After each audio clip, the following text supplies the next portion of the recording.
Bunker buster bomb এমন একটি অস্ত্র যা মাটির প্রায় 100 থেকে 200 ফুট গভীরে অর্থাৎ প্রায় 10 থেকে 15 তলা বিল্ডিংয়ের সমান মাটির নিচে ঢুকে তারপর বিস্ফোরণ ঘটাতে পারে। চলুন এর পিছনের ইঞ্জিনিয়ারিংটা সহজভাবে জেনে নেই।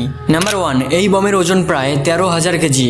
এত ভারী হওয়ায় এটি শক্ত মাটি ও কংক্রিট সহজে ভেদ করতে সক্ষম। নাম্বার 2, বাংকার বাস্টার বমে কোনো ইঞ্জিন নেই। এটি সরাসরি বিমান থেকে ফেলে দেওয়া হয় এবং জিপিএস গাইডেন্স স্যাটেলাইটের মাধ্যমে পথ নির্ধারণ করে লক্ষ্যবস্তুতে পৌঁছায়। নাম্বার 3, এই বমটি প্রায় মাটির নিচে 100 থেকে 200 ফুট গভীরে অর্থাৎ 10 থেকে 15 তলা বিল্ডিংয়ের সমান মাটির নিচে গিয়ে তারপর বিস্ফোরণ ঘটাতে পারে, যা সাধারণ বমের পক্ষে সম্ভব না। নাম্বার 4, বাংকার বাস্টার বমের সামনে থাকে শক্ত ধাতব মাথা যা মাটিকে ভেদ করে। মাঝখানে থাকে হাই এক্সপ্লোসিভ মানে উচ্চ ক্ষমতার বিস্ফোরক এবং পিছনের দিকে থাকে নির্দেশনা ব্যবস্থা ও নিয়ন্ত্রণের পাখা।